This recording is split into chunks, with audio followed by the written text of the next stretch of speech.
What does the word grip mean? It refers to the way you hold the drumsticks, and in this video I'll exactly talk about how to hold, or grip actually, the drumsticks. The most important points will be the difference between matched and traditional grip, and the reasons why I prefer and teach the matched grip, how to introduce the matched grip, and the difference between German, French and American matched grip. Let's see every topic more in detail.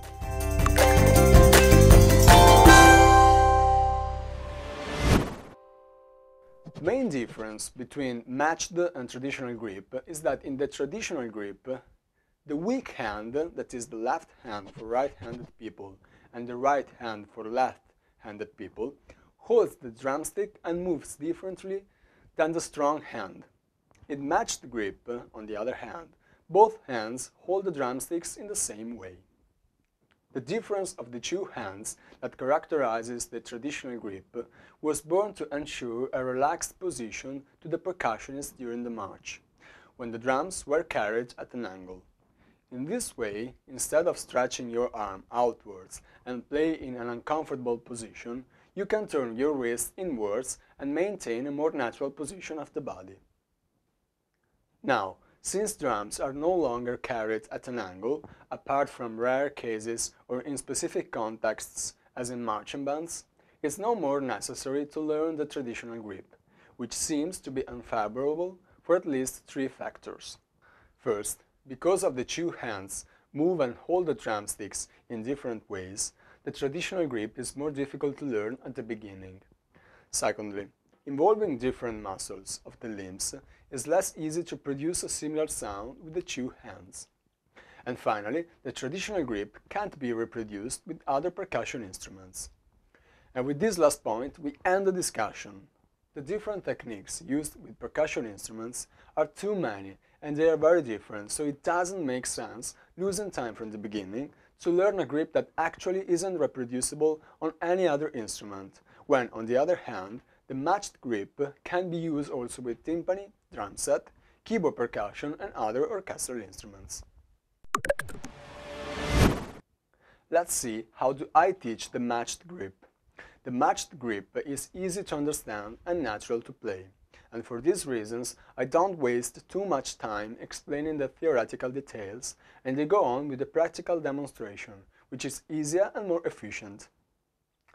First, I lay the drumsticks on the snare drum or on a smooth surface. Second, I ask the student to hold them. He probably will do in a quite correct and natural way. Third, I explain that the drumsticks must be held at more or less 1/3 of the drumstick's length, between the thumb, that presses the whole fingertip and not only with the top of the finger, and the index finger, which must be placed in a way that the drumstick lays between the first and the second joint. Fourth, in this way we create a fulcrum, or a balance point, which is the most important factor to obtain a strong and functional grip. Once discovered this magical point on the drumstick, I sign with a marker pen so that it's easier to find it. Attention! We'll see that the fulcrum is a mobile concept. That's to say that it can move from thumb and index finger to thumb, index and middle finger. And finally, middle, annular and little finger fold up to roll up gently the drumstick, without closing it too much.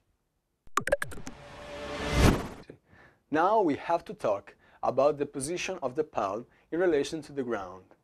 Talking about this, we used to divide the matched grip into three more variations. Here you are a quite functional distinction which I personally use often. The German. It's characterized by the position of the palm which is totally parallel to the ground. In this way, the wrist has a wide mobility upwards and downwards, and this simplifies the articulation. The French grip. The palm of the hand is perpendicular at 90 degrees to the ground. The thumb is in a vertical position. With this grip, the wrist has a minor simplicity of movement, and for this reason, the fingers have more emphasis. And finally, the American grip. This is a middle way between the German and the French grip. In the American grip, indeed, the palm is at 45 degrees in respect to the ground, giving a lot of importance to the articulation of the wrist as well as to the fingers. That said, what variation of the matched grip do we have to use? The answer is, it depends. What I can say is that, at least at the beginning, we have to avoid the French grip to learn how to articulate the wrist. So the German and the American grip are the grips we can use at the beginning of our studies. The choice between the German and the American grip, instead, will depend on your physical characteristics. Someone may prefer the grip with the palm in a parallel position. Someone else may find impossible this kind of position, and they will choose the American grip. The substance doesn't change. The important thing is to give emphasis to the wrist articulation at the beginning. Anyway, the French grip is very used for the finger technique, as well as we play the drum set, and is the favorite grip of many timpani players, but it's not my case. Okay, we have finally concluded these 3 introductory lessons, and now we can review the most important points. In the first lesson, we talked about the 4 things you need to start playing percussions. That's to say, a snare drum or practice pad, a pair of drumsticks, a metronome, and a measure of goodwill.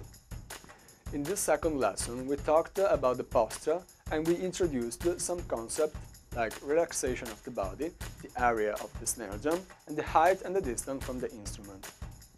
In this third lesson, we have seen how we have to grip the drumsticks, and we have explained the differences between the 2 principal grips, the traditional grip and the matched grip, how to teach the matched grip, and finally, the difference between the German, the American, and the French grip. Finally, in the 4th and last introductory lesson, we will start playing and talking about some fundamental strokes for all kinds of percussions. We'll also start studying some specific exercises to develop these strokes. For the moment, I ask you to leave here some comments. I know that the issue match versus traditional has all along been argued, and I'm a fan of some drummers who principally use the traditional grip, someone like Vinny Colaiuta and Stewart Copeland. But this doesn't change the reflections I've just discussed. See you at my next lesson.